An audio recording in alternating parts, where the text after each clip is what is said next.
On continue notre cours, d'accord, concernant la topologie des espaces vectoriels normés. Vous avez la définition suivante, donc définition 5. Donc là, on va travailler sur les boules, d'accord, boules fermées, boules ouvertes et les sphères, d'accord. Donc, on regarde ces notions, soit A appartiennent à E, R un réel strictement positif, la boule ouverte de centre A et de rayon R est donnée par B à R, et j'ai mis là O pour désigner ouvert. C'est l'ensemble des X qui appartiennent à E, tel que X moins A en norme. La norme de X moins A est inférieure strictement à R. D'accord? Donc ça, c'est pour les boules ouvertes. Une boule ouverte, c'est l'ensemble suivant. Une boule fermée, donc c'est la même chose, mais au lieu d'inférieur strict, vous avez inférieur ou égal. Voilà. Donc la sphère de centre A et de rayon R est donnée par, donc là c'est la même chose, mais on a égal. D'accord? C'est l'ensemble des X qui appartiennent à E, tel que la norme de X moins A égale à R. On appelle la sphère de centre A et de rayon R. Ça, c'est la boule fermée de centre A et de rayon R, ainsi de suite. Donc, on peut visualiser ça dans le plan, comme ça.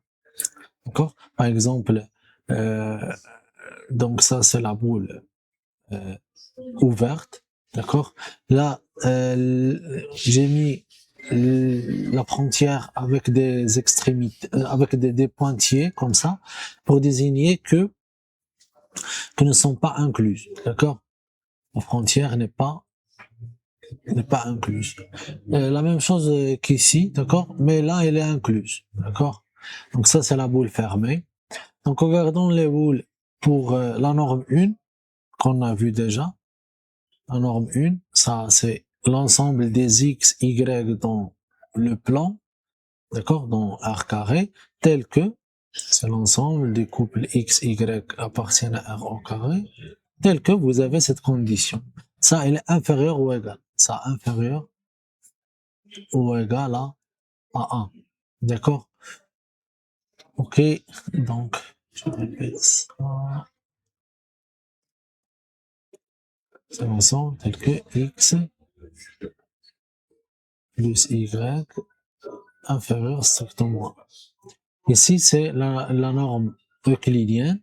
D'accord? C'est l'ensemble des x, y dans R carré tel que x carré plus y au carré inférieur strictement à. Okay. Et la norme infinie, c'est le carré. D'accord, c'est l'ensemble des x, y appartiennent à un carré tel que le maximum entre x et y, elle est inférieure strictement à. Comment on construit ça? D'accord, donc on prend l'égalité, par exemple égal à 1, et si vous avez x carré plus y carré égal à 1, x carré plus y carré égal à 1, donc ça c'est rien autre que le cercle de centre 0, 0 et de rayon racine de 1 qui n'est autre que 1, d'accord, de rayon 1. Voilà. Et puis, je prends les éléments qui sont inférieurs strictement à ça, c'est-à-dire les éléments qui sont dans cette partie-là, qui est en gris. Ok. Voilà. Donc ça, c'est pour la norme 2. La même chose pour la norme donc infinie, la norme 1, d'accord. J'ai mis ça égal à 1, je trace les points et je relie entre ces points-là, d'accord, pour former c'est le genre là, le genre. Alors,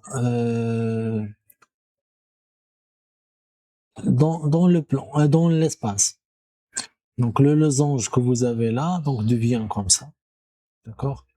Donc le disque, d'accord, qui est là, donc devient la sphère. et le carré devient comme ça, le cube. D'accord? Voilà. Donc, ce sont les boules unités fermées ici parce que les extrémités sont incluses. Pour les normes usuelles sur R3.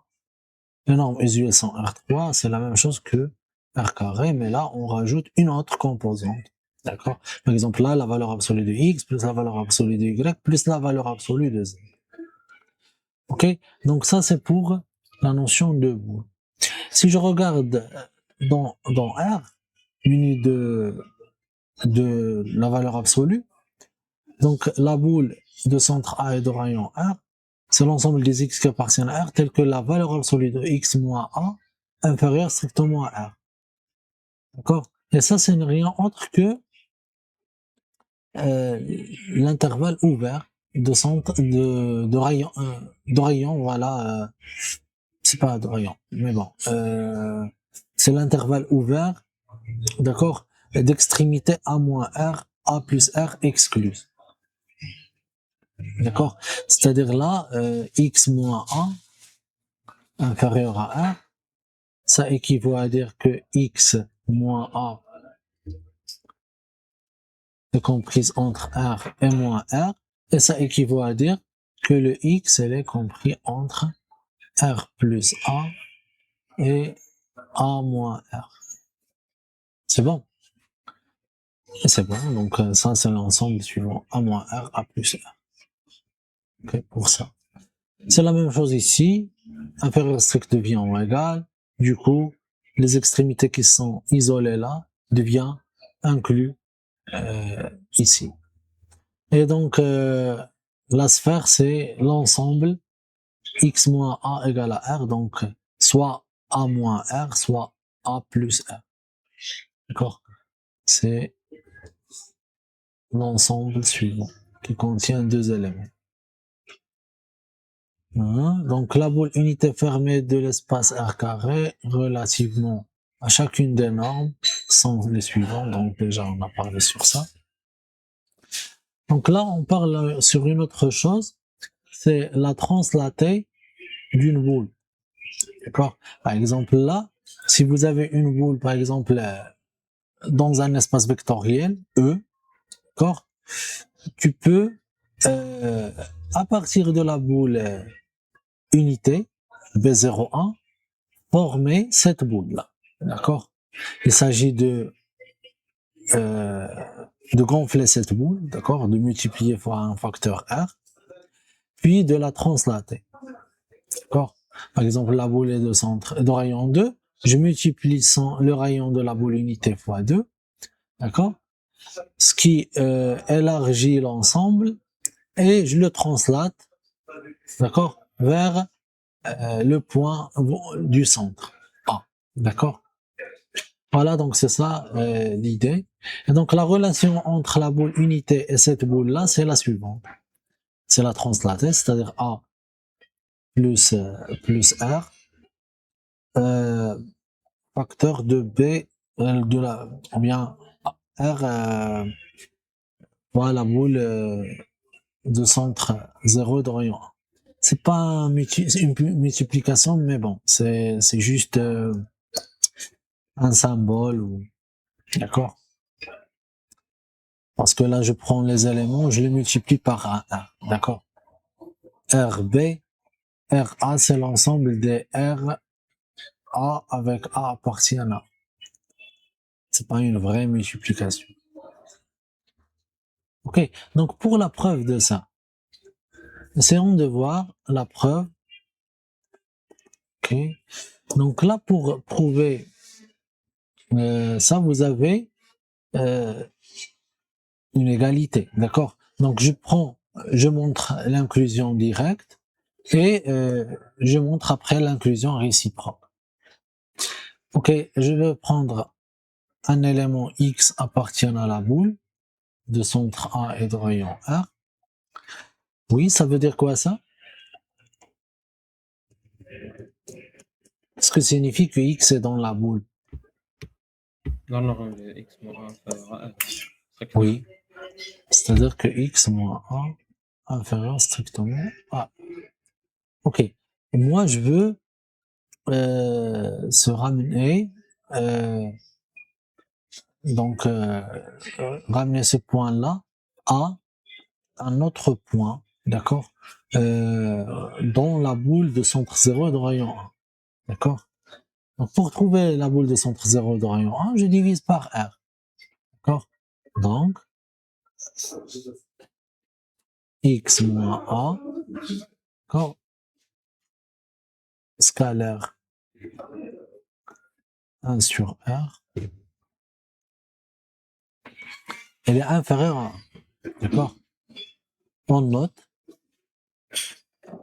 B égale à 1 sur R fois x moins 1, d'accord, un scalaire x moins 1. Donc, parce que ça c'est un vecteur. Et par suite, puisque ça, donc B vous avez dans la boule, donc B elle est dans la boule de centre 0, d'accord, et de rayon 1, ok. Mhm. Oui, donc il existe un alpha appartient à R, ou bien vous pouvez dire, ok, donc B appartient à la boule, ça implique que 1 sur R, x moins A, donc appartient à la boule de centre, أستاذ oui. فاش تكلمنا على ار Mhm. راه باقي الغيون هو زعما باقي سونتر هو Hmm. Non, non, راه non. Non, ça c'est un autre vecteur. Ça c'est un vecteur. Tu peux le noter B par exemple. Si je note B, ça, d'accord? Donc c'est B moins 0. Regardez, on note B égale à ça. Donc on aura, donc je remplace B par sa expression. On aura la norme de B inférieure strictement à 1. Quels sont les éléments dans la norme inférieure strictement à 1? Ce sont les éléments de la boule de centre 0 de اه وي rayon 1. D'accord? وي Okay. Donc là, cet élément-là, il appartient à la boule, c'est-à-dire que x moins a, elle appartient, ou bien il existe un alpha, d'accord? Donc il existe, un alpha appartient à la boule de centre 0 de rayon 1, tel que 1 sur R, x moins a égale à le alpha, d'accord? C'est-à-dire, ou encore, il existe alpha tel que, donc là je multiplie par R, donc ça me donne R alpha, ok, R alpha x moins, égale à x moins 1, pas nécessairement les parenthèses, de x moins 1. D'où le x égale à A plus R alpha, d'accord, et qui appartiennent alors à A plus la boule de centre, ou bien R la boule de centre 0 et de rayon 1. Okay. Parce que cet élément-là, il appartient à la boule de centre 0 de rayon 1. R fois alpha, donc il appartient à ça. Donc X appartient à A plus R, voilà. Donc là, j'ai montré le sens direct. Donc pour le sens réciproque, donc je vais prendre soit un élément X dans la translatée suivante, c'est A plus R la boule. Donc il existe La même chose, alpha appartient à la boule telle que x égale à A plus R alpha. Donc, x moins A égale à R alpha.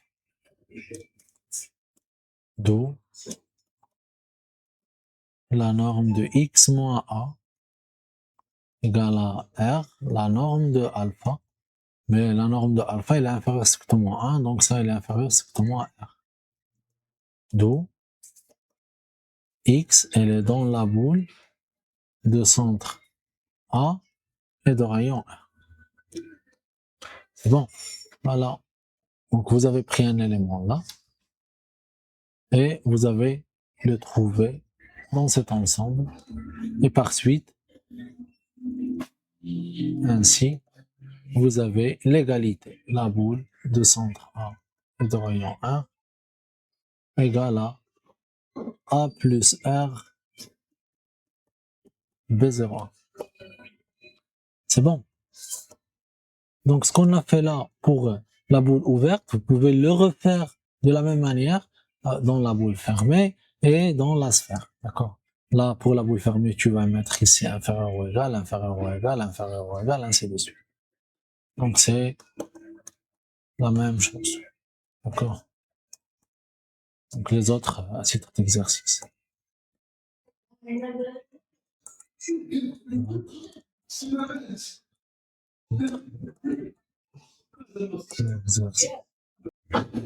Ok, donc partie convexe d'un espace vectoriel normé. Ok, donc une partie est dite convexe, soit un espace vectoriel normé, A et B dans E, dans un espace vectoriel E. Le segment, d'abord on va parler sur le segment parce qu'il va nous servir pour définir la convexité. Donc le segment de AB est la partie de E définie par AB égale à TA plus 1 moins TB avec T entre 0 et 1. Ok, donc c'est ça le segment dans un espace vectoriel norme. Rappelez-vous que vous avez vu un segment dans un espace dans R carré par exemple. Si on regarde dans R carré, dans le plan, tu vas prendre deux points, par exemple ici A, de coordonnées x, y, B de coordonnées x', x', y'. D'accord? C'est quoi le segment AB? C'est tous ces points-là qui sont entre A et B. Okay. On dit que la combinaison barycentrique des points A et B. Okay. C'est ça le segment. D'accord. Donc si on regarde ça dans l'espace, dans le plan, donc ça veut dire que lambda, ou bien T, d'accord, lambda fois les coordonnées, donc X, Y, plus 1 moins lambda, scalaire, X', Y', avec lambda, un élément de 0. Tu peux même développer. Oh.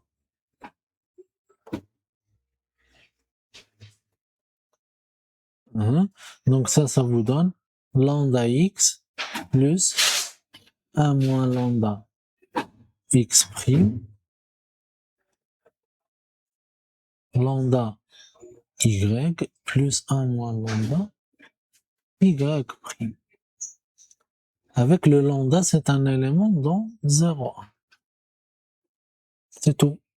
Donc voilà, c'est ça le segment AB. Ça, c'est dans le plan. Donc on a les écritures suivantes. AB, c'est 1 moins lambda A plus lambda B qui est égal à A plus lambda B moins A. Ce que j'ai fait là, c'est juste j'ai développé et j'ai factorisé. Donc là, vous aurez A moins lambda A, et j'ai factorisé par le lambda, ça me donne lambda facteur de B moins A, bien scalaire B moins A. C'est bon. Donc c'est la même chose, la même écriture. Soit écrivez ça, soit écrivez l'autre. Voilà. Donc, et pas nécessairement commencer à moins lambda. Parfois, tu peux écrire directement lambda A plus 1 moins lambda B. C'est la même chose. D'accord? J'ai interverti entre les scalaires. C'est la même chose que ça. Ok? D'accord. Maintenant, on parle sur une partie convexe. Soit A, une partie non vide de E. A est une partie convexe de E, si seulement si, pour n'importe quel élément A et B dans A, le segment d'extrémité AB est inclus dans A. Hein? Autrement dit, donc ça c'est une inclusion ensembliste, je le transforme en tant que appartenance. Donc autrement dit, quel que soit AB dans A, quel que soit T entre 0 et 1, par exemple, entre 0 et 1, TA plus 1 moins TB appartiennent à A. D'accord? Tu vas montrer que tous les points suivants, tous ces points sont ici dans A. Ils restent dans A, inclus dans A, appartiennent à A. Ok? C'est bien. Donc maintenant, regardez la forme des parties convexes, par exemple. Donc là, c'est une partie convexe. Parce que si je prends deux points, je relie entre ces points, je prends un point quelconque ici, je le trouve encore dans A. D'accord? On dit que c'est une partie convexe. En revanche, ça, ce n'est pas une partie convexe. Voilà, c'est-à-dire que alpha x plus 1 moins alpha y, donc, ne reste pas dans la partie B. Et alors, B, c'est une partie non convexe. Ok, vous avez une propriété maintenant. Les sous-espaces vectoriels de E sont des parties convexes. Et les boules ouvertes et fermées sont convexes aussi. أستاذ Oui. pour les sous-espaces ماشي trivial حيت أي Oui. combinaison راه كترجع ليه. Oui, exactement. Il est stable par toute combinaison linéaire. D'accord? Donc, si je prends F, un K espace vectoriel, ok, donc F est stable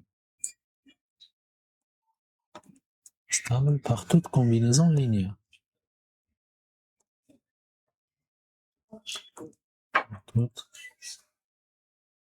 combinaison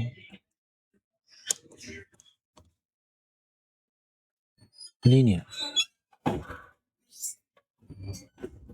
Donc en particulier, donc c'est-à-dire quoi ça? C'est-à-dire que quel que soit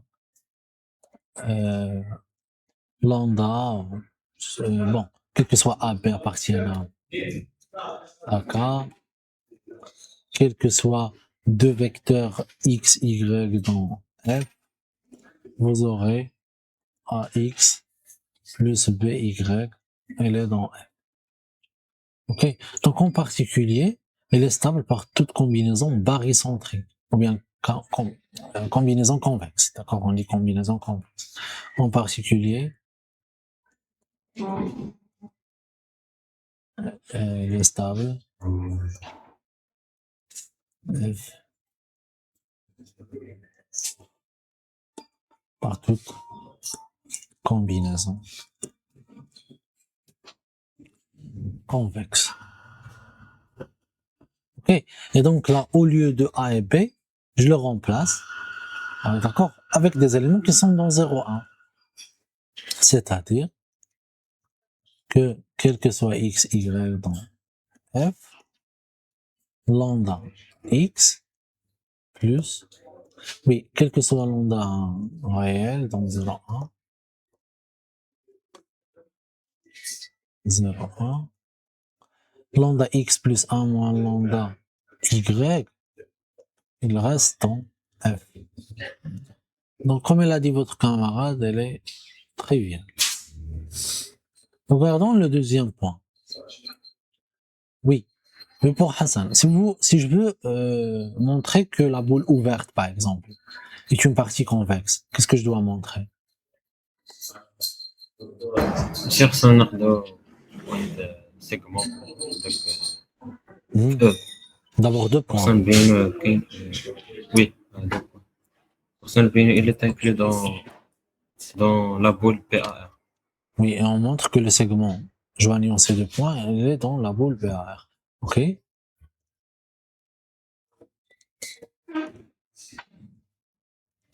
Ok, s'ils sont dans la boule, je vais prendre aussi lambda. Dans ce cas-là.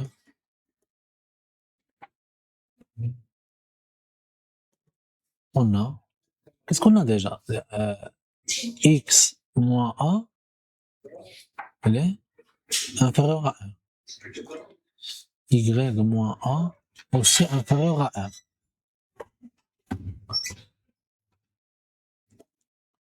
Donc, qu'est-ce que je veux montrer? Lambda X plus 1 moins lambda Y moins A, d'accord?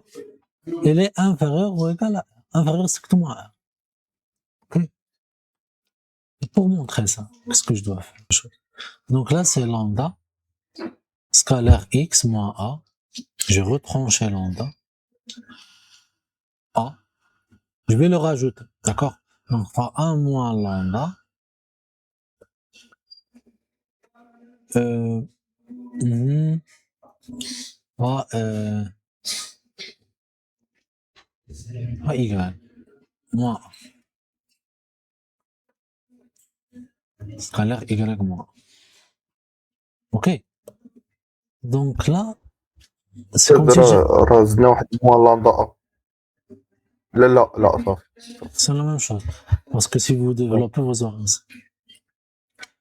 Et pourquoi j'ai fait cette séparation comme ça, d'accord? Pour faire intervenir X moins A, Y moins A. Maintenant, j'utilise l'inégalité triangulaire. Ça me donne وي وي lambda.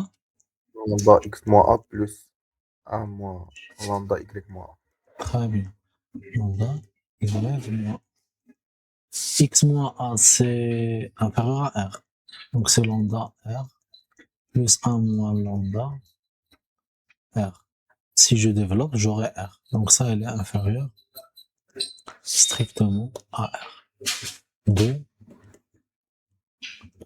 la combinaison X moins A, X, lambda X plus 1 moins lambda Y, il reste dans la boule de centre A et de rayon R. Ceci prouve que cette boule-là est une partie convexe de E.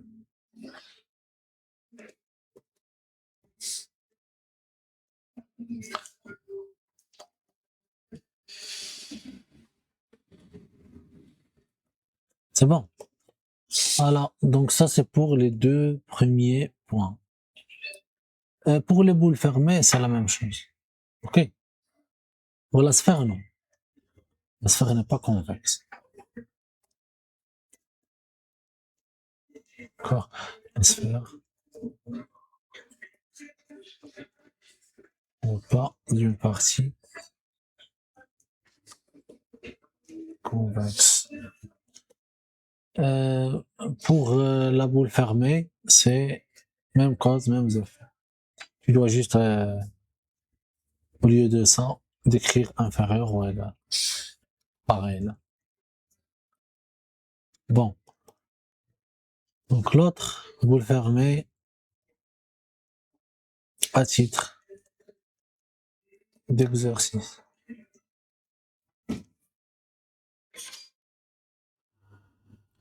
Ok, maintenant on parle sur une partie bornée dans un espace vectoriel. C'est quoi une partie bornée?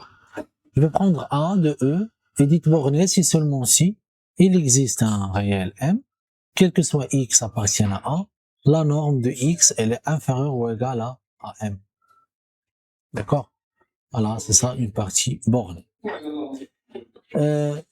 Propriété 9, les boules et les sphères sont des parties bornées de E. Oui. Vous voyez ça comment?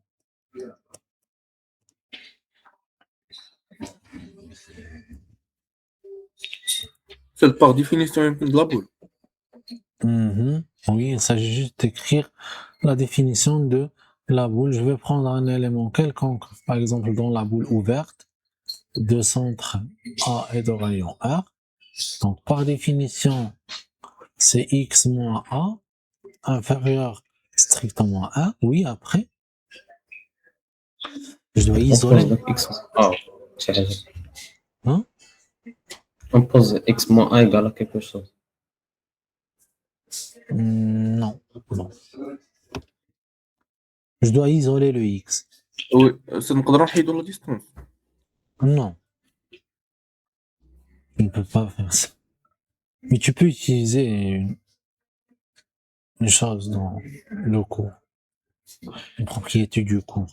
Pour isoler le X, moi je veux X inférieur à quelque chose. Comment je peux faire ça? L'inégalité triangulaire. Oui, la deuxième, inégalité triangulaire. Ok. Je peux pas enlever la distance parce que imaginez que vous êtes dans C, d'accord? Vous avez par exemple I en norme inférieure à 2.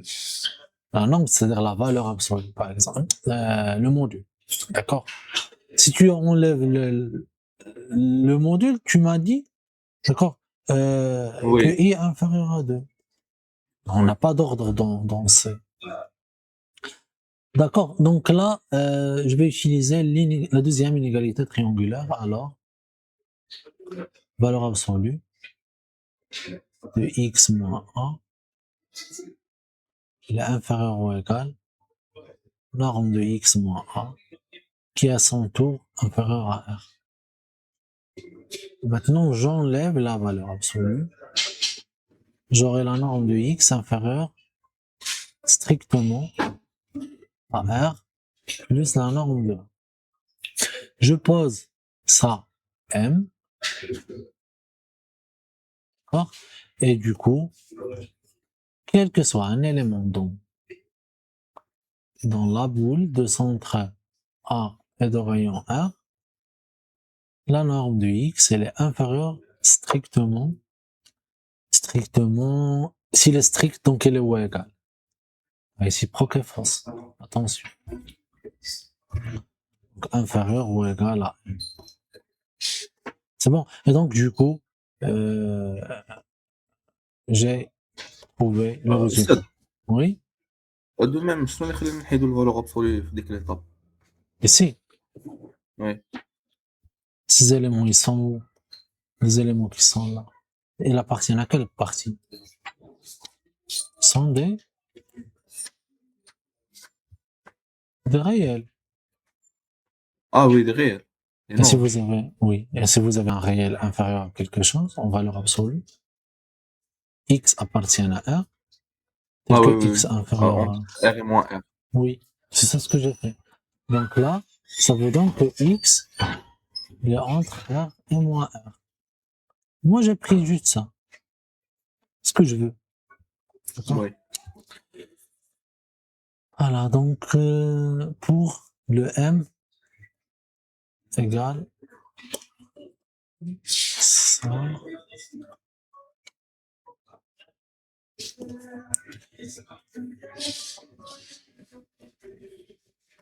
On a cette inégalité. Quel que soit X, ainsi de suite. Très très bien. On passe maintenant à l'exercice 2. Vous avez E, c'est l'ensemble des matrices rectangulaires de n lignes p colonnes, munies de son produit scalaire canonique. On a déjà vu ça, d'accord? Donc après, on rappelle que le groupe orthogonal, c'est ON de R égale à l'ensemble des A qui appartiennent à MN de R, tel que transposé de AA égale à l'identité. Montrer que ON est borné. Ok, donc regardons ensemble l'essai de votre camarade dans la question 2. Qu'est-ce qu'il cherche à montrer? Il cherche à trouver l'existence d'un M, quel que soit O appartiennant au M de R, la norme de O inférieure à M. Oui, soit A appartient au N de R, on a ça, ainsi de suite. Elle a fait la... Oui, elle a passé à la racine. Oui, ça c'est juste. Tu peux m'identifier l'erreur qu'il a fait? Oui, c'est inférieur ou égal. Oui. Donc là, parce que ça, il est inférieur ou égal. Imagine que tu prends par exemple n égale à 1. D'accord? Moi, j'ai pris n égale à 1. Est-ce que racine de 1 inférieure strictement à 1? D'accord? Faites attention à ça. Donc, ça, il est inférieur ou égal. Pourquoi tu n'as pas choisi racine de 1? Mais bon, ce que tu as fait est juste. D'accord? Donc ça, on l'écrit pas. D'accord? Pour le correcteur. Ou bien, tu peux le dire que pour montrer que ON est borné, pour montrer, si tu veux écrire ça, pour montrer que la partie ON est bornée dans Mn de R, il s'agit de montrer que.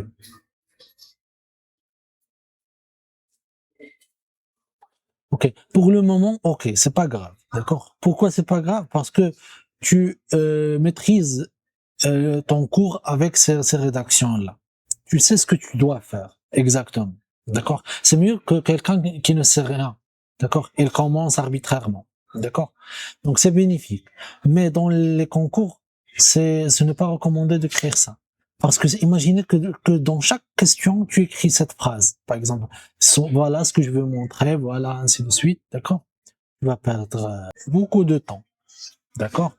Mais dans la maîtrise du cours, à cette étape-là, ainsi de suite, donc tu peux raisonner comme ça sera vraiment bénéfique pour vous. Il a fait ça, donc là, il doit signaler une chose qui est importante, que cette norme qui a installée là, on le sait pas, d'accord? Donc on doit dire que comme l'espace que vous avez c'est Mn de R, donc est un espace vectoriel de dimension finie, donc toutes les normes sont équivalentes.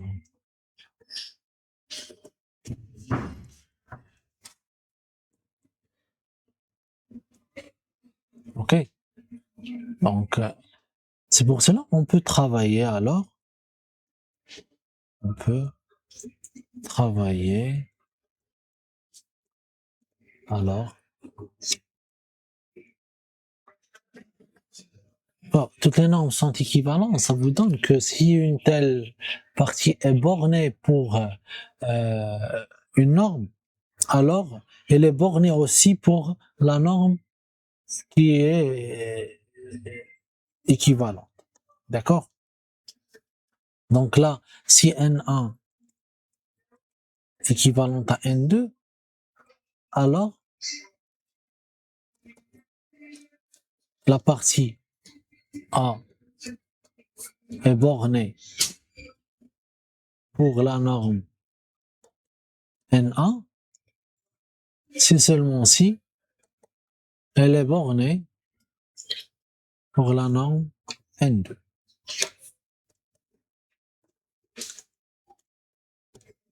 C'est ça l'avantage. Ok, revenons à ça. Toutes les normes sont équivalentes. On peut travailler alors par la norme suivante.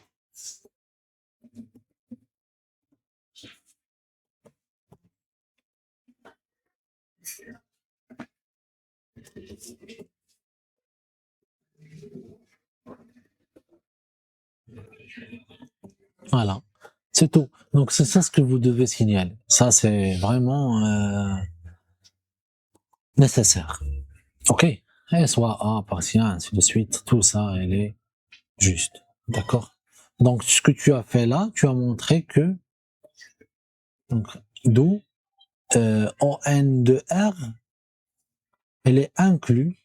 D'accord? Si tu ne rajoutes pas cette étape, d'accord? Ce n'est pas grave. D'accord? Tu peux dire que ça, elle est incluse dans la borne, dans la sphère unité. C'est ça ce que tu as montré là. Sans écrire ça. Sinon, si tu as écrit ça, d'accord?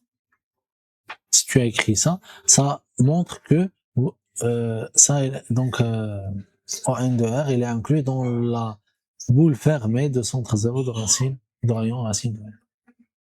Moi, je laisse ça.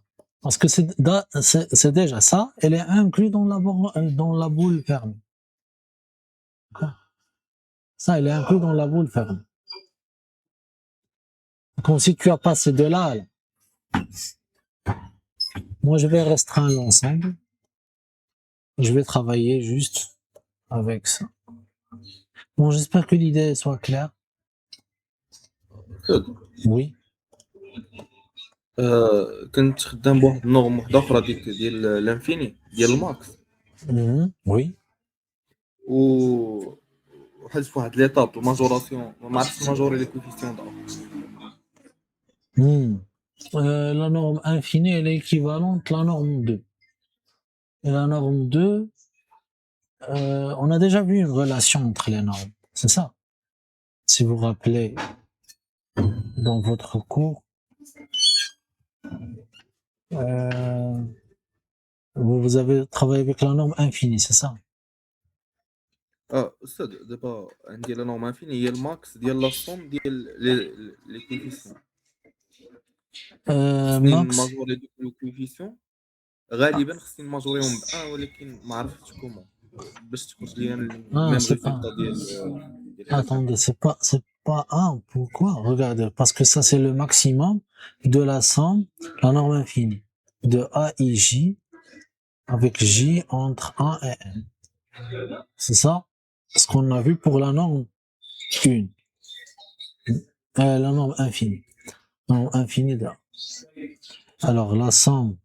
Donc, ça, c'est quoi? Ça, c'est la somme de AI, première colonne, c'est-à-dire AI1 au carré. Elle est inférieure ou égale à A1. Et allant de 1 à 1. Elle est inférieure à 1. Et la norme, elle est inférieure à la norme de chaque élément. De AI1. Quel que soit I entre 1 et N. C'est ça ce que vous voulez dire? Donc, tous ces éléments sont inférieurs à 1. وي D'accord. Et ça pour chaque J. On a travaillé juste sur la première colonne, mais tu peux mettre ici J. Ok. Donc là, c'est combien de... Bon, c'est une somme finie. D'accord. Donc là, c'est N. La norme infinie, c'est le max. Et quel que soit I entre 1 et N, tu vas dire que A et J, quel que soit J aussi, il est inférieur ou égal à 1. Donc, ça, il est inférieur ou égal à N. Donc, la somme de A et J avec J varie de 1 à N, inférieur ou égal à N. Et ça, quel que soit, on a sommé sur le J, mais il reste le I. Quel que soit I, entre 1 et N. Et maintenant, je prends le max. Oui, c'est juste. Oui. Ça encore est juste.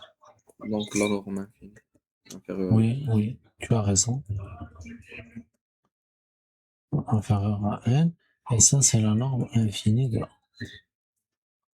C'est bon, la norme infinie de A inférieure à N. Et donc, la partie, elle est bornée. C'est-à-dire, elle est incluse dans la boule A ou bien ON de R. Elle est incluse dans la boule de centre 0 de rayon N. Mais c'est pour la norme dans l'espace vectoriel E. C'est Mn. صدق البروبريتي اللي قلتي ديال لي برودوي سكالير ديال لي برودوي سكالير ديال لي كولون توجور انفيريور On n'a pas vu ça. Oui, je suis là. On a vu ça. C1 jusqu'à Cn de A. On a dit que pour montrer que A appartient au N de R, tu dois montrer que CIA, alors avec CJA égale à l'indice de Kronecker delta IJ. Produit scalaire.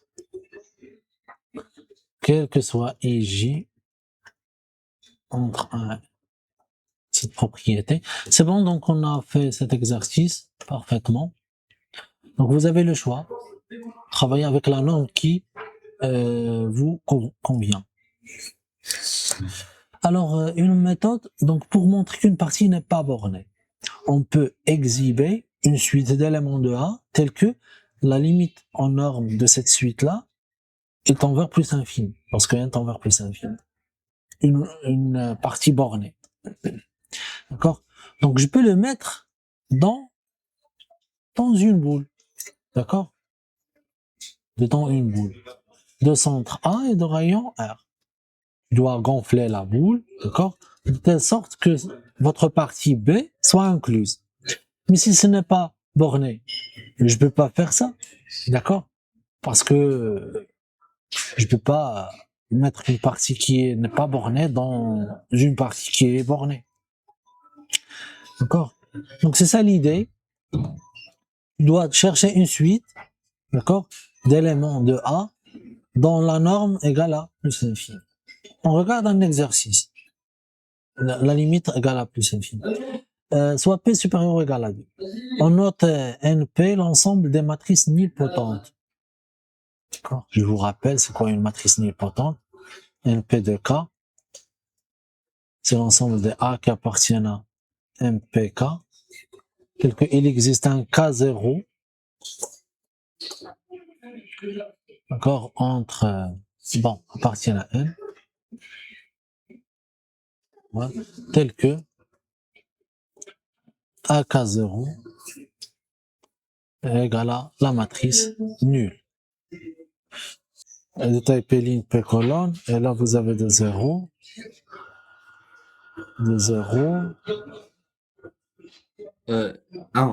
Dans première ligne, deuxième colonne. Oui, cette matrice, c'est une matrice nilpotente. Ok? Donc, si je l'appelle par exemple AN, donc regardez juste pour les matrices nilpotentes, les matrices élémentaires, ce n'est pas toute matrice élémentaire, c'est une matrice nilpotente. D'accord? Si vous avez une matrice triangulaire supérieure ou triangulaire inférieure de diagonale nulle, c'est une matrice nilpotente. Et c'est ça ce que tu as fait là. Tu as pris une matrice triangulaire inférieure, d'accord? De diagonale nulle. Regardez la diagonale, elle est nulle. Et donc, c'est une matrice nilpotente directement. Donc, ça, elle appartient à NPK. OK? Et pour sa norme, on n'aura pas besoin de l'indice de nilpotence. D'accord? Ce qui nous intéresse, c'est juste qu'elle soit nilpotente. Tu peux dire ça, pourquoi? Car c'est une matrice triangulaire supérieure, inférieure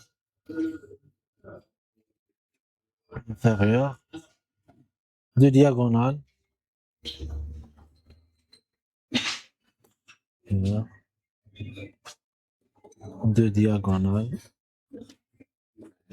nulle. C'est bon. Donc c'est une matrice nilpotente. Bien sûr, ce que j'ai dit là pour les triangulaires inférieurs, elle est aussi valable pour les matrices triangulaires inférieures. Le plus important, c'est que la diagonale soit nulle. On verra ça, Inch'Allah, dans le cours de réduction des endomorphismes. Tu peux le démontrer facilement, en fait. Bon, donc on passe la limite de ça. Je prends la norme. Donc là, pour la norme qui sont installées dans MP, vous avez le choix. Pour la norme que je dois prendre, est-ce que je travaille avec la norme 1, la norme infinie, ou la norme 2? Qu'est-ce que vous prenez, par exemple, comme norme? Monsieur, moi j'ai pris la norme infinie et le maximum des termes c'est n. N. Oui. Donc la norme infinie de AN, c'est n. Tend vers plus infini lorsque n tend vers plus infini. D'où l'espace NP hein, n'est pas, ou bien l'ensemble suivant, n'est pas borné. Ok, c'est bon? C'est une partie, ce n'est pas un espace vectoriel, attention. C'est une partie de l'espace MPK. Ok, on passe à autre chose. Maintenant, on parle sur les suites convergentes. Donc d'abord, c'est un espace vectoriel normé, une suite à valeur dans E, est dite bornée, d'accord? Donc, puisqu'on a déjà parlé sur les parties bornées, maintenant vous avez les suites bornées. Partie bornée, si seulement si il existe un M, quel que soit N appartienne à N, la norme de UN inférieure à N. Pourquoi ça arrive tout de suite après la notion de partie bornée? Parce que l'ensemble des éléments de suite, ils forment une partie bornée. L'ensemble du UN, avec N appartient à N. Si vous avez une suite UN bornée, okay, ça équivaut à dire que cette partie est une partie bornée. Bon.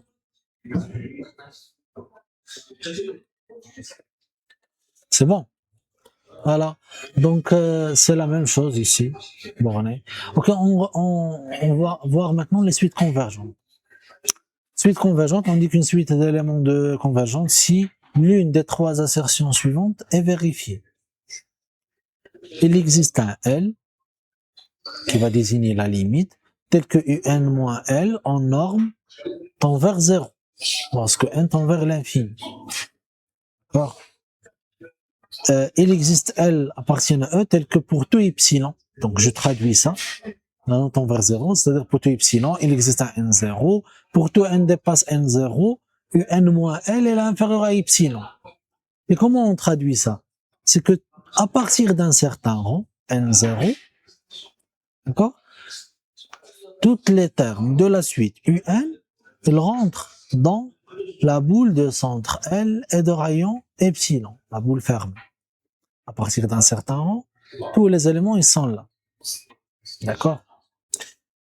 Troisième définition équivalente, il existe L pour tout epsilon supérieur à 0, la boule ouverte, BL epsilon, parce que j'ai dit ça plusieurs fois, inférieur ou égal ou inférieur strict, c'est la même chose. Il y en a une équivalence entre ça, inférieur ou égal, et inférieur strict. C'est pour cela que j'ai mis la boule ouverte. La boule ouverte de centre L et de rayon epsilon contient tous les termes de la suite à partir d'un certain rang. Ok? Si c'est le cas, le vecteur L est unique, l'appelé la limite de la suite UN. Et on note L égale à la limite de UN. Ça, c'est une relation entre les vecteurs. Ou UN égale à, ça c'est, en fait, c'est une notation. L égale à la limite de UN. UN tend vers L, mais avec la norme suivante. D'accord? Pourquoi on précise la norme? Si on tombe dans un espace vectoriel de dimension infinie, d'accord? Là où on doit préciser la norme, parce que la suite peut converge pour une telle norme, mais ne converge pas pour l'autre. D'accord? Dans un espace vectoriel de dimension finie, ou dans le cas où toutes les normes de l'espace sont équivalentes, vous n'aurez pas ce problème. Ok? Ok, une suite divergente, c'est une suite non convergente. Tout le monde connaît ça. Ok? Donc, ce que je vais montrer là, c'est le fait que le cas de la convergente, la limite, elle est unique. Ce point-là. Ok? Alors, pour montrer l'unicité en maths, donc on prend deux candidats qui vérifient la propriété. soit L prime de vecteur de E, tel que la limite de UN égale à L, parce que n tend vers plus l'infini, L limite de UN égale à L prime. Ce que je veux montrer, c'est que L égale à L prime. Cette idée, déjà vue en sup, c'est avec laquelle on montre que la limite d'une suite est finie. Alors, comment on fait? On prend epsilon sur un moins n est inférieur à. C'est-à-dire qu'on veut soit epsilon supérieur à 0. Donc il existe un rang supérieur à n, tel que quel que soit n appartenant à n, valeur absolue et n moins n est inférieur à epsilon sur 2. Alors qu'on a epsilon sur 2, mais l'une des relations que epsilon. Ah, oui. Tu as fait ça avec la définition epsilonique, ainsi de suite. Oui, c'est juste. Tout à fait juste. Pas de problème. Moi, je vais faire ça rapidement. Ce que je vais faire, je vais juste rajouter, retrancher UN. D'accord? Donc, soit N appartient à N, ou bien quel que soit N appartient à N, L moins L prime, il est inférieur ou égal à L ou UN moins L, ou bien L moins UN, c'est la même chose. Plus, j'ai appliqué l'inégalité triangulaire, UN moins L prime. Or, la limite de ça, c'est 0.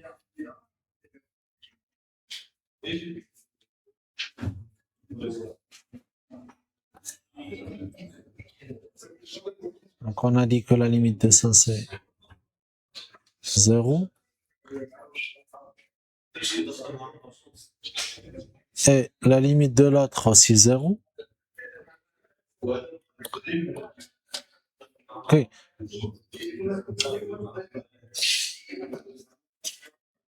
Donc, d'après théorème d'encadrement, ou bien par passage à la limite, j'aurai à la limite, on obtient que L moins L prime inférieur ou égal à 0. Et ça, déjà, il est positif. D'accord? D'où L moins L prime en norme égale à 0. C'est-à-dire que L égale à L prime. Lui a la propriété de séparation. Et on passe à une autre chose. Alors là, indépendance de la norme équivalente choisie. C'est-à-dire, si une suite converge pour une norme, il va converger avec une autre norme, mais doit être équivalente. Donc, soit N1, N2 de normes équivalentes sur E, alors tout de suite d'éléments de E convergentes pour une norme convergent pour l'autre vers l'autre norme vers la même limite. Hein? Donc, ce que je vais utiliser là, c'est soit une suite UN d'éléments de E convergentes. Une suite convergente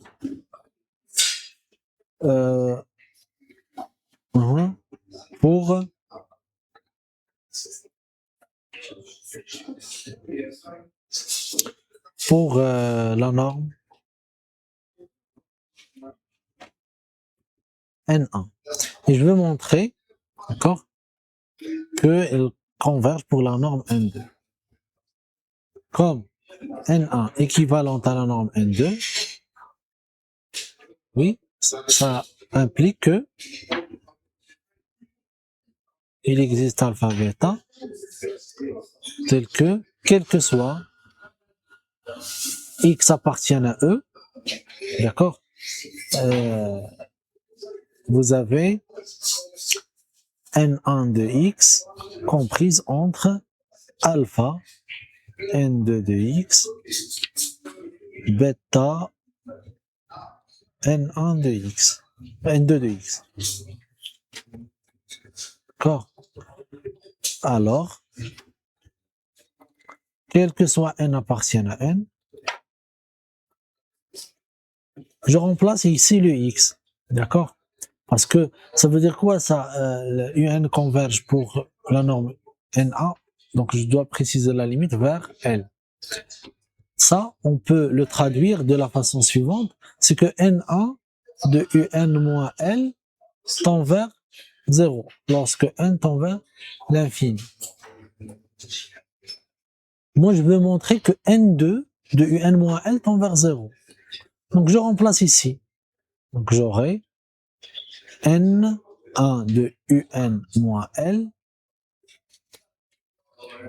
alpha N2 de UN moins L bêta N2 UN moins L. Bon. Donc là, la limite suivante, c'est 0. D'accord? Et via le théorème d'encadrement, ça elle est toujours positive. D'accord? Donc ça me donne que la limite suivante est 0. Comme limite de NA UN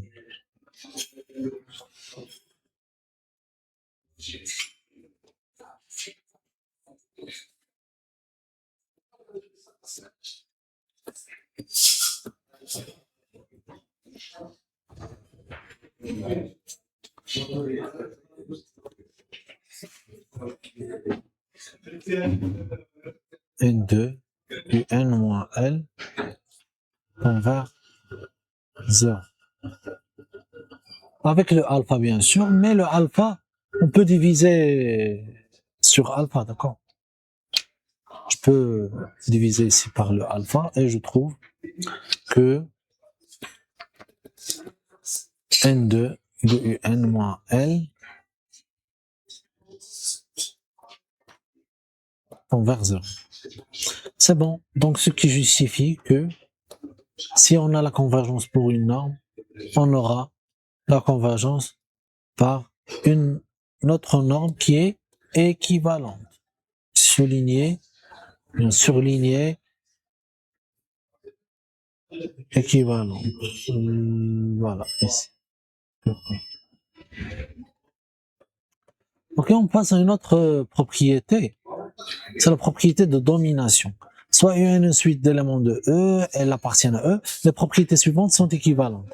La suite UN converge vers N, elle est équivalente, il existe une suite réelle, positive, alpha N, convergente vers 0, quel que soit N appartienne à N, UN moins L inférieur à alpha N.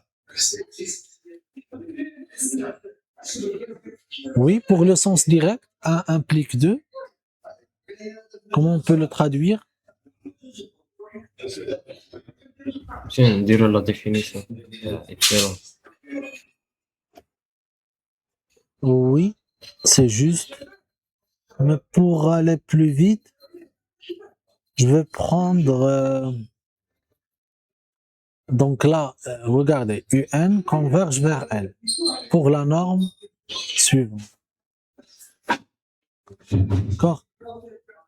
Là, donc, ça implique que UN moins L tend vers 0 lorsque N tend vers plus l'infini. Et je vais prendre tout simplement alpha N, c'est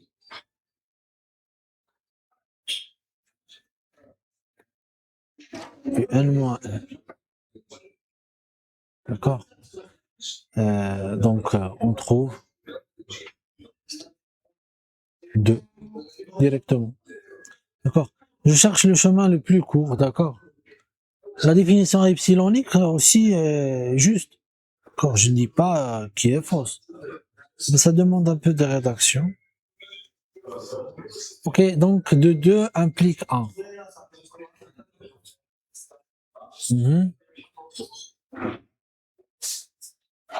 C'est le théorème dans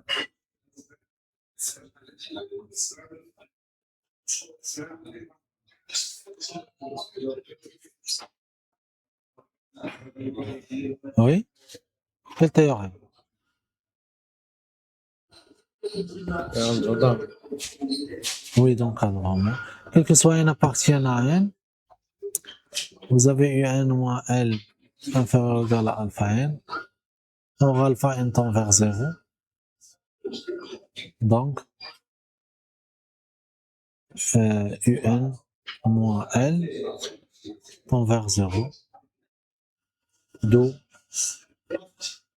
un converge vers L pour la norme suivante. Ok, c'est tout. Conséquence, si un tend vers L, la norme de un tend vers L. La norme de L. Quelle propriété que je dois utiliser là? Conséquence 1. La C'est deuxième. la deuxième inégalité. C'est quelle deuxième? Ah oui, c'est cette propriété. La deuxième inégalité triangulaire. Donc ça, il est inférieur ou égal à un moins L. D'accord? Et c'est tout. Donc ça tend vers 0.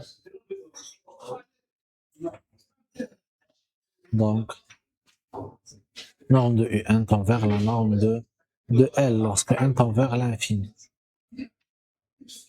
Bornitude et convergence. Tout de suite, convergente et bornée.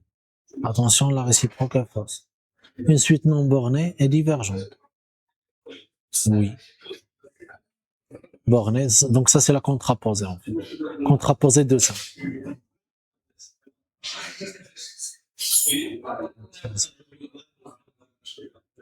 Ok, de 1. De la première, c'est convergente et bornée. Oui. Donc je vais prendre une suite d'éléments de E. Oui, convergente, telle que la limite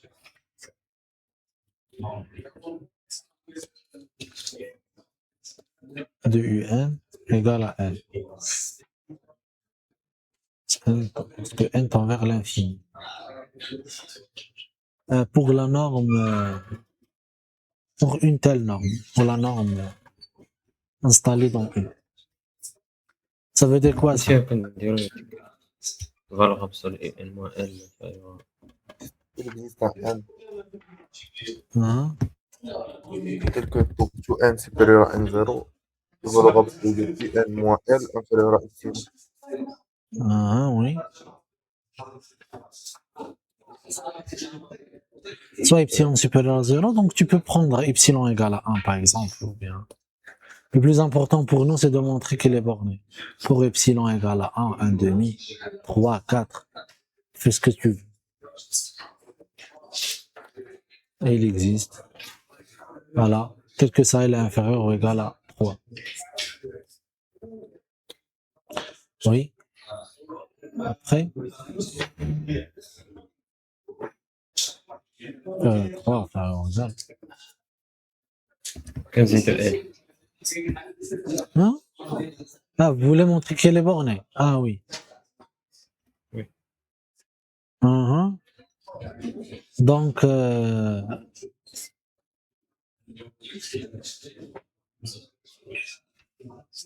oui, donc UN. Donc, quel que soit n supérieur ou égal à n0, vous avez UN qui est égal à UN moins L plus L. Il est inférieur ou égal à UN moins L plus la norme de L qui est inférieure à son tour à 3 plus L. Mais regardez, le problème qui se pose, ça, il est valable juste pour les n qui sont supérieurs ou égaux à n0. Vous avez ça. Je l'appelle par exemple M1. Oui. Et pour les autres termes, qui sont inférieurs strictement à 0, n0. Parce que borné, c'est pour chaque n. appartiennent à n. Ils sont inférieurs au minimum. Au maximum ou au minimum? Inférieurs au maximum et supérieurs au minimum. Yallah, Oui, mais nous, on veut la norme, elle est inférieure au maximum des. Monsieur, Oui, ah oui, le maximum de... Les marques des termes de 0 jusqu'à n0. oui. Donc, quel que soit n supérieur à n0, un, elle est inférieure ou égale. Donc, je prends le maximum entre le m1 que j'ai pris et la norme de u0, norme de u1, ainsi de suite. Jusqu'à la norme de un moins 1. À partir de n0, tous les termes sont inférieurs à n. Et c'est tout. Et c'est ça le grand effet de la convergence. Il m'a assuré que tous les termes à partir de n0 sont bornés.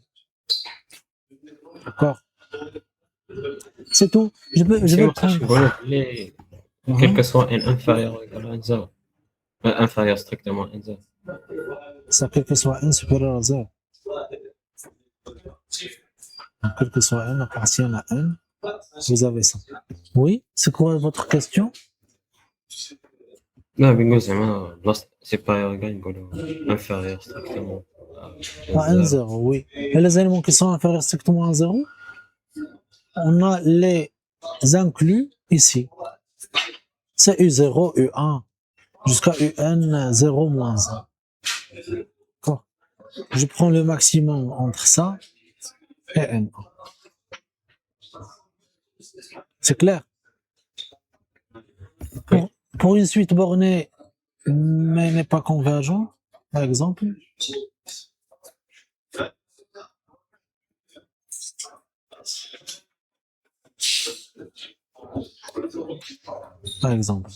c'est sinus. Oui, sinus n est moins 1 pour n.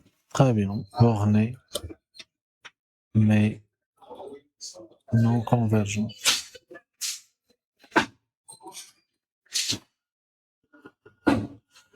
Moins 1 puissance, c'est la même chose. Ainsi de suite. Ok, donc là, on a une remarque qu'on est dans un espace de dimension finie. Donc un espace de dimension finie, il a une base. D'accord? On peut parler de la bornitude ou de la convergence d'une suite sans spécifier la norme de travail. D'accord? Dans un espace vectoriel de dimension finie, toutes les normes sont équivalentes. Et donc, sans spécifier la norme de travail. Dimension de E, si dimension de E égale à D, et B c'est y1 jusqu'à y D, une base de E. Si je prends une suite xn dans En, c'est-à-dire d'éléments de E, pour tout n appartient à n, on peut écrire xn parce que ça c'est un vecteur de E. Donc il se décompose comme ça. xn1, ça c'est pas E, c'est K. xn1, y1, plus ainsi de suite jusqu'à xnt, yD. D'accord? Ok, donc égale la somme de xni, yi. La suite xni, pour tout i entre 1 et d, s'appelle la suite de composantes de la suite xn, dans la base B. Ok. Et quand est-ce qu'on a la convergence? C'est lorsque, donc une suite xn convergente, si seulement si, toutes ces composantes le sont. C'est-à-dire xn1 jusqu'à xnt, elles sont convergentes dans K. D'accord? Voilà, s'ils sont convergentes, donc vous aurez la convergence, ça pour chaque n. Vous aurez la convergence de xn. Voilà ce que j'ai dit là, je vais l'écrire pour ne pas l'oublier. Donc xn convergente dans 1, si seulement si, c'est composantes le sont. Et ça, c'est la convergence dans K. D'accord? Ça, c'est la convergence. Donc, voilà. Donc, allez-y, vous avez un exercice et un exemple. Vous pouvez travailler sur les deux. Je vous attends. Oui, on commence la correction ensemble. Qu'est-ce que vous avez fait dans la première question? AN, c'est quoi AN? Pour celui qui ont calculé AN, diagonaux. Donc, c'est 1 sur 2 à la puissance n, 3 sur 5 à la puissance n, 1 sur 3 à la puissance n. Ok, et donc là, la limite de cette suite, là c'est la base. La base que vous avez, c'est la base de M3 de R. Vous pouvez le décomposer dans la base canonique, par exemple. Et donc la convergence, ça revient à la convergence des termes qui sont là. La limite de 1 sur 2 à la puissance n égale à la limite de 3 sur 5 puissance n égale à la limite de 1 sur 3 à la puissance n égale à 0. Alors, la limite de AN, c'est exactement la matrice nulle. Et ça, c'est pour la norme que vous voulez. C'est pour n'importe quelle norme. Là, on ne précise pas, on a dit qu'on ne précise pas la norme parce qu'on est dans un espace vectoriel de dimension finie. D'accord? Sans spécifier la norme du travail. Donc, la norme de ça, lorsqu'elle tend vers l'infini, tend vers la matrice nulle. D'accord? De taille 3. Ok, montrer que la suite Bn est divergente. Oui, qu'est-ce que je dois faire? Ah oui, ils ont donné une indication pour la question 2. C'est de calculer B2, B3 et regarder les termes. Si je calcule B2. 1, 0, 0. 0, 1, moins 20, 0, 0, 0. Ok, très bien. 0, 0, 0. Et B3, vous aurez... Égal à B. Oui. Ok, et par suite là,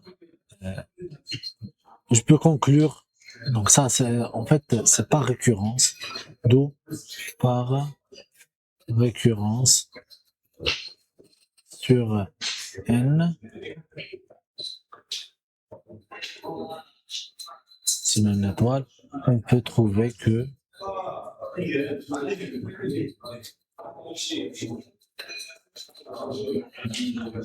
on obtient que Bn égale, oui, première c'est 1, parce qu'elle ne va pas changer, c'est la même chose. Les autres c'est 0, 0, 0. Et là pour pair, vous aurez 1. Pour impair, vous aurez moins 1. Ok. Et par suite c'est moins 1 à la puissance n. Ok, donc ça vous donne moins 1 à la puissance n plus 1. Et les autres sont des coefficients nuls.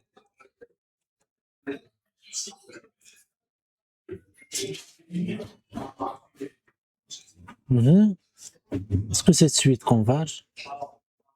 La réponse est mais non. D'accord? Pourquoi elle ne converge pas? Donc si juste l'un de ces coefficients ne converge pas, d'accord? Si je fais la contraposée de ça, ou bien P équivaut à Q, ça veut dire la même chose que, bien, ça équivaut à dire que non P équivalente à non Q. L'équivalence de ça, il existe un élément tel que cette composante-là ne converge pas. D'accord? N'est pas convergente. est une suite divergente. Suite. Donc là, écrivez notant. C'est quand vous expliquez à un enfant, notant que moins 1 puissance n est une suite divergente. Donc, Bn est divergente. Tout simplement. Ok, donc ça c'est pour l'exercice. On regarde maintenant l'exemple. Vous avez la matrice suivante. Voilà. Établir que A moins l'identité au carré égale à 0. On admet ça parce que c'est juste un calcul. Tu vas prendre A, tu retranches l'identité, tu calcules A moins l'identité fois A moins l'identité, tu trouves 0. Tout simplement. Voilà.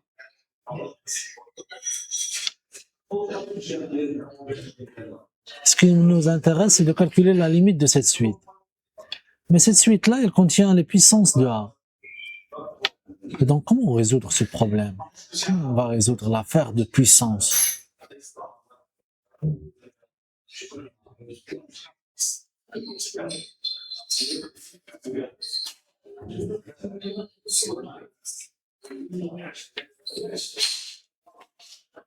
Avez-vous une idée?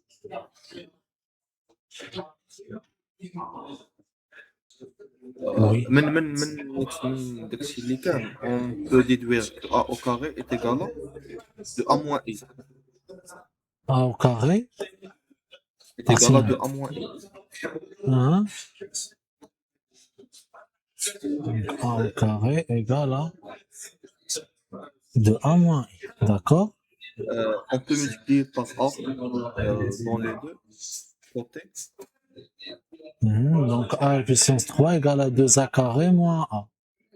Moins a. Et puis on remplace a carré par de a moins i A carré par de a moins i. 1, 2A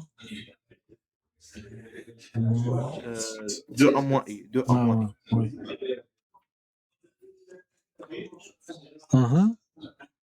Et puis يخرج لنا 3a moins 2i. 3. C'est bien ce a moins truc. 2i. Hein? 3a moins 2i. Pourquoi 3A moins 2? راه 4a moins a. Ah oui, c'est 3A. Tu as développé, ok. Je comprends. Donc 3A. Voici moins 2i. Hein? Moins 2, 2i. Oui. Hein? Et voici la conjecture, c'est a la puissance n est égal à na moins n moins 1 i. Ah, Et on monte par récurrence. vous avez dit que A la puissance n égale à na moins Moins n moins 1 fois i. ouais.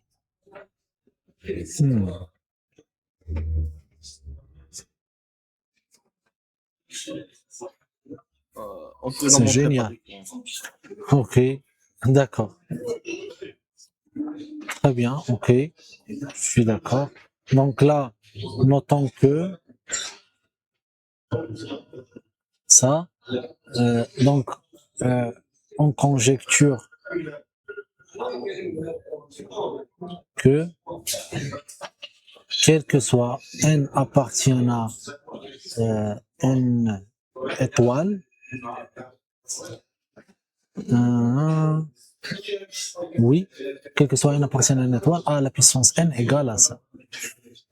Ok. Et après on divise par. Donc ça c'est une conjecture, mais nécessite une preuve. Donc, se démontre via une récurrence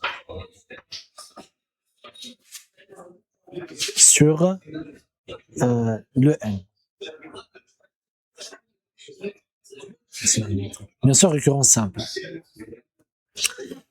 Ok, très très bien. Ok, donc on a trouvé cette formule, donc on divise. D'où 1 sur n, scalaire à la puissance n, ça vous donne a moins n moins 1 sur n, l'identité. Alors, oui, après, je passe à la limite. Lorsque n tend vers plus l'infini, ça nous donne donc a moins i. 3. D'accord? Voilà, c'est tout. Là, je n'ai pas précisé la norme parce qu'on est dans un espace vectoriel de dimension finie. Toutes les normes sont équivalentes. Ok, donc le problème qui se pose dans cet exemple, c'est de trouver a à la puissance n. Ok, donc ça, c'est de trouver, en cherchant a à la puissance, cherchons a à la puissance n. N appartient à n étoile. Là, vous avez une méthode, la méthode 1. Donc, je vous donne la méthode 2, notre méthode. Donc là, lorsque vous voulez calculer a à la puissance n, il vaut mieux de l'écrire sous forme. Donc, si vous avez a, donc l'idée c'est de l'écrire sous la forme d'une matrice simple à calculer, d'accord? Une matrice, je l'appelle S par exemple, à calculer oui, ses méthode puissances, oui, et plus une matrice par exemple nilpotente. Donc là, une matrice simple à calculer ses puissances. Et ça, c'est une matrice nilpotente.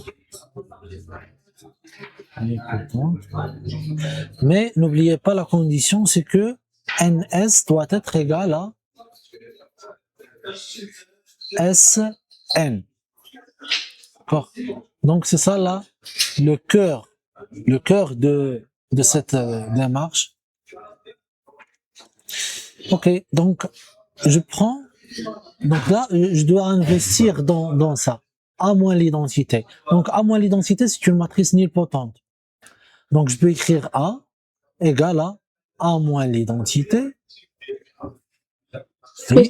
plus l'identité, tout simplement. D'accord? Donc ma matrice qui est simple à calculer ses puissances, c'est exactement l'identité. Et la matrice qui est nilpotente, c'est A moins l'identité. Le produit, bien sûr, elle commute. N'importe quelle matrice, elle commute avec l'identité. Donc là, je dois juste signaler comme A moins l'identité et l'identité commute.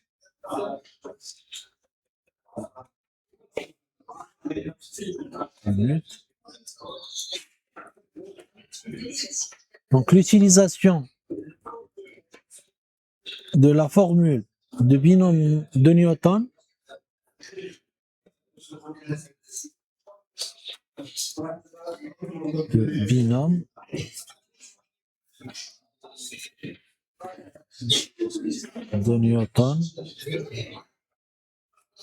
conduit à, donc A à la puissance n, quel que soit n appartient à n, étoile. Donc c'est la matrice qui est nilpotente, c'est A plus I3. Donc je vais l'appliquer directement, de k allant de 0 à n, ça à la puissance k, et l'autre c'est l'identité à la puissance n-k. J'ai oublié la combinaison C de k parmi... Ici, il reste A moins. Ah oui, moins.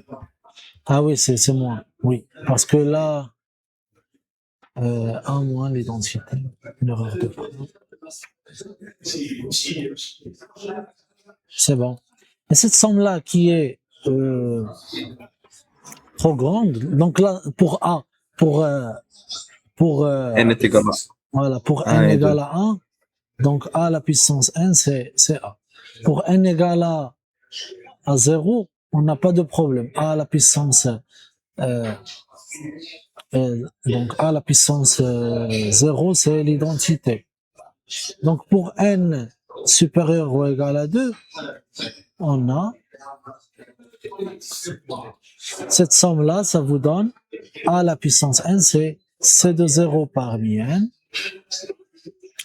Là, c'est i à la puissance, ainsi de suite, c'est l'identité, plus c de 1 parmi n, fois a moins i3, plus, en fait, ça c'est l'identité, d'accord? Je ne le vois pas. En fait, ça égale à l'identité. Plus, et je m'arrête à l'ordre 2, d'accord? C'est de 2 parmi n. A moins l'identité, puissance 2. Donc déjà, je peux arrêter juste à l'ordre 1, d'accord? Parce que ça, c'est nul. Égal à 0. Donc je ne l'écris pas, tout simplement. Ça me donne, ça c'est l'identité, plus, c'est de 1 parmi n, c'est n moins 1. En fait, là, non, c'est n.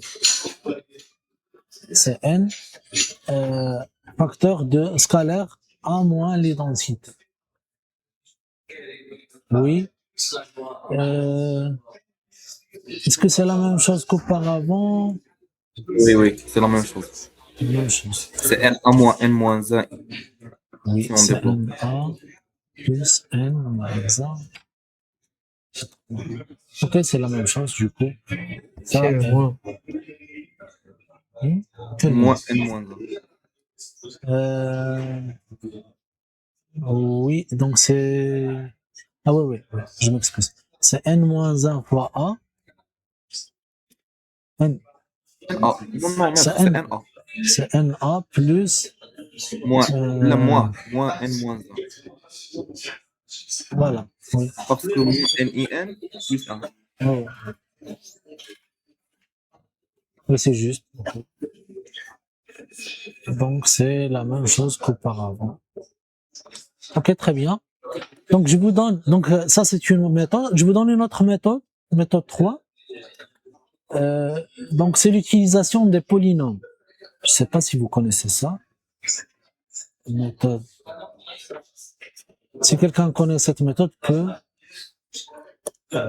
intervertir pour voir. Regardez la stratégie. Donc là, tu cherches un polynôme annulateur. D'accord? Tu cherches un polynôme P appartient à K de X tel que P de A est égal. voilà, tel que P de A égale à Z. Ça, c'est le premier point. Le deuxième point, tu effectues la division euclidienne. Division euclidienne de x à la puissance n. Donc là, soit n alors appartient à n. La division euclidienne de x à la puissance n par ce polynôme P. Ce qui vous donne, donc il existe des scalaires, parce que là vous fixez le n, ça dépend de n, d'accord? Donc il existe alpha n, bêta n. Là, le polynôme que vous aurez là, c'est un polynôme de degré 2. Non, de degré... attendez. Donc il existe Rn. Bien sûr, la division euclidienne vous donne l'existence de l'unicité de x.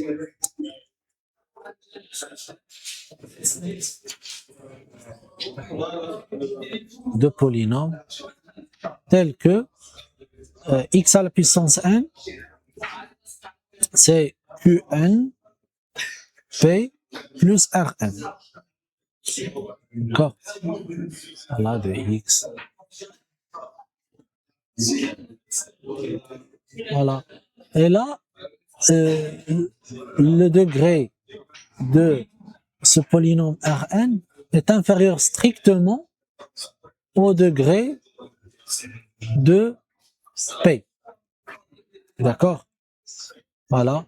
Donc, et puis vous remplacez. Donc, A à la puissance n, ça vous donne Q à la puissance n A fois P à la puissance n, PA, P de A. Si vous avez remplacé par les endomorphismes, là devient rond. D'accord? Bon. Plus Rn de A. L'avantage ici, ça vous donne 0 parce que c'est un polynôme annulateur. Donc ça vous donne Rn de A.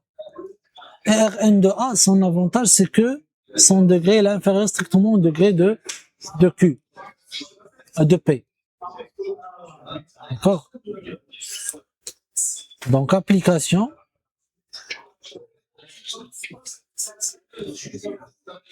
Donc on a déjà montré que A moins l'identité au carré égale à 0. Donc le polynôme P de x qui est égal à x moins 1 au carré est un polynôme annulateur. Polynôme annulateur de A. Ce que je vais faire, soit n appartient à n étoiles, bien, moi ce qui m'intéresse, c'est les n qui sont plus grands. Je vais prendre n supérieur ou égal à 2. Soit n supérieur ou égal à 2. Donc, on effectue la division euclidienne de xn. D'accord, la division euclidienne.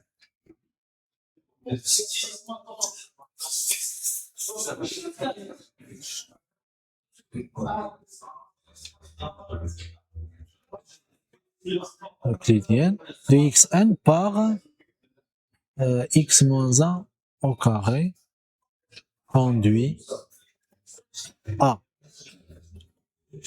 avoir l'existence, d'accord? Il existe, donc le degré du reste, ça va être, regardez, le Q, il ne va pas intervenir là, d'accord? Parce que il se multiplie par le P de A, mais P de A c'est 0, d'accord? Bon, donc il existe un Qn, Rn, appartient à R de x, tel que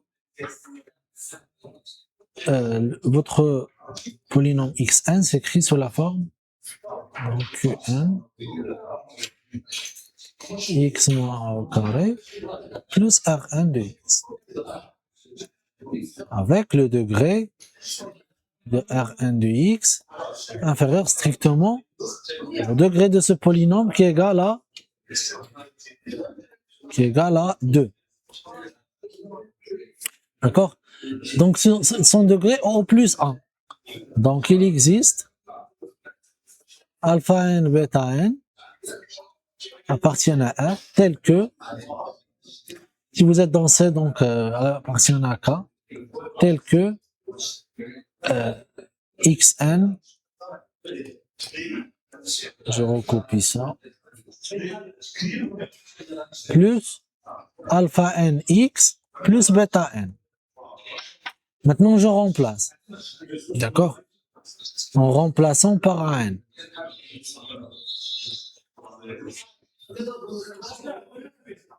Par A. On trouve A à la puissance n égale, si je remplace ici par A, ça me donne Qn de A fois A moins I3. Attention de mettre A moins 1. Non, c'est A moins le scalaire que vous avez, le lambda, fois l'identité, d'accord? Parce que vous avez remplacé par les matrices. On n'écrit pas une matrice moins 2. Ça n'est pas juste. À la puissance 2, qui est déjà nul, donc plus alpha n A plus bêta n.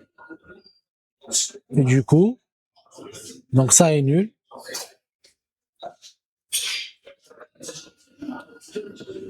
Donc il reste alpha n scalaire A plus bêta n.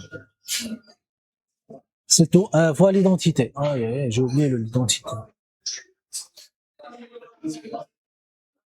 L'identité. Scalaire l'identité. Ok. Maintenant, on a A à la puissance n. C'est alpha n scalaire A plus l'identité. Ce qui nous intéresse maintenant, c'est de trouver les alpha n et bêta n. C'est quoi alpha n, c'est quoi bêta n? Alors, je remplace par les racines. Oui. D'accord? Là, vous avez une racine double. Donc, je dérive, tout simplement. Donc là, si tu prends ça par la racine, c'est 1, donc vous aurez 1 égale à alpha n plus bêta n. Deux inconnus, une seule équation, ça ne suffit pas. D'accord? Je dois avoir une autre équation. Et donc là, puisque vous avez une racine double, même si je dérive ça, d'accord? Et je remplace par 1, il sera nul. D'accord? Tu dérives, tu remplaces par 1, il sera nul. Et donc là, Donc n égale à alpha n, alpha n c'est tout. alpha n. Oui. Donc là, d'où? Alors Ok. bêta n est égal à 1 moins n. Voilà. Donc, bêta n égale à 1 moins n et alpha n égale à n. D'accord? Et maintenant, je reviens ici et je remplace par ces expressions. Parce qu'ils sont uniques. Ça, avec ça, elle est unique. On a dit ça ici. En fait, je dois dire unique. C'est grâce à l'unicité de ces polynômes. Vous voyez, ils sont uniques. Alors, d'où, ou bien alors, je trouve que AN égale à N A plus 1 moins N fois l'identité, fois I3. Là, c'est I3. Okay. Voilà. Et c'est tout, c'est la même expression. Maintenant, tu divises par n, tu passes à la limite. Donc, c'est la même chose. Voilà, donc on a vu plusieurs méthodes pour calculer la puissance d'une telle matrice dans ce cours de topologie.